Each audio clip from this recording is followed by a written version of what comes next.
যদি রাসূলুল্লাহ সাল্লাল্লাহু আলাইহি ওয়াসাল্লাম এবং সাহাবীদের আকীদা মানহাজ ধারণ করার কারণে কেউ আমাদের উপর মিথ্যা অপবাদ দেয়, এই মিথ্যা অপবাদ অতীতেও দিয়েছে, আজকেও দিচ্ছে, ভবিষ্যতেও দিবে।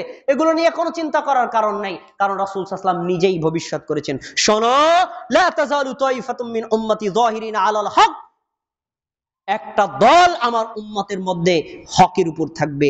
লা ইয়াদুররুহুম মান খাযালাহুম হাত্তা ইয়াতি আমরুল্লাহ, তারা হকের উপর অটল অবিচল থাকবে।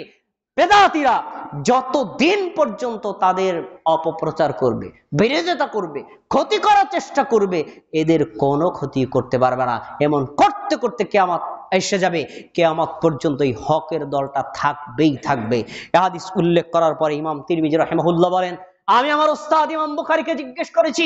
ইমাম বুখারী রাহিমাহুল্লাহ বলেন, আমি আমার উস্তাদ আলী ইবনুল মাদিনীকে বলতে শুনেছি।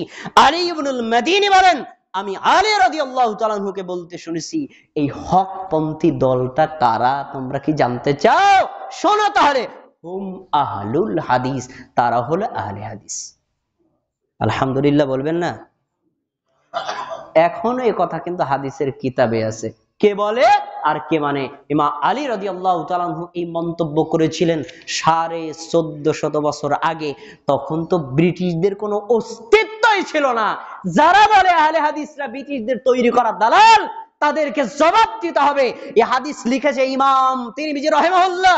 শোনো, আলী রাদিয়াল্লাহু তাআলা আনহু বলছেন, হকের উপরে যারা জিন্দা আছে তারা আহলে হাদিস। এই কথাটা কি ব্রিটিশরা শিখাই দিয়েছে আলী রাদিয়াল্লাহু তাআলা আনহুকে?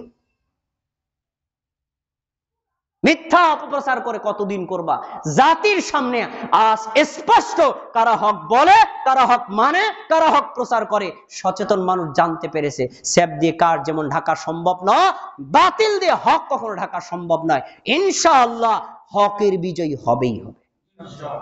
এদেশে পীর পূজা, ব্যক্তি পূজা, দল পূজা, কবর পূজা, মাজার পূজা, বিদআতি পূজা সব বন্ধ হবে ইনশাআল্লাহ। আল্লাহ সুবহানাহু ওয়া তাআলা আজকের এই খুতবা থেকে আমাদেরকে এতটুকু শিক্ষা নেওয়ার তৌফিক দান করুন যে আমরা রাসূলুল্লাহ সাল্লাল্লাহু আলাইহি ওয়াসাল্লামের সুন্নাত শিরোধার্য করে মেনে নেব, সাহাবীদের সুন্নাত শিরোধার্য করে মেনে নেব, ইসলামী শরীয়ত মানার ব্যাপারে সাহাবীদের আকীদা মানহাজকে গুরুত্ব দেব। কোরআনের আয়াত নিজের মতো বোঝা যাবে না, হাদিস নিজের মতো ব্যাখ্যা করা যাবে না। সাহাবীগণ কিভাবে বুঝেছেন, তাবেঈগণ কিভাবে বুঝেছেন, চার মাযহাবের ইমামগণ কিভাবে বুঝেছেন, তাদের বুঝের আলোকে বোঝা, তাদের বুঝের আলোকে মানা, তাদের বুঝের আলোকে দাওয়াত দেওয়া, এটাই হলো আহলুল হাদিসের আকীদা এবং মানহাজ।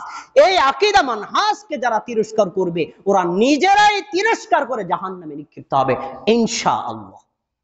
আমরা চাই সারা পৃথিবীর মানুষ হেদায়েত লাভ করুন, বলেন আমিন। বাংলাদেশের মানুষ হেদায়েত লাভ করুক, আমিন। কিন্তু যখন মিথ্যাবাদীরা আমাদের বিরুদ্ধে অপপ্রচার করে, তখন তাদের জবাবে এ কথাগুলো বলতে আমরা বাধ্য হই। আমরা দোয়া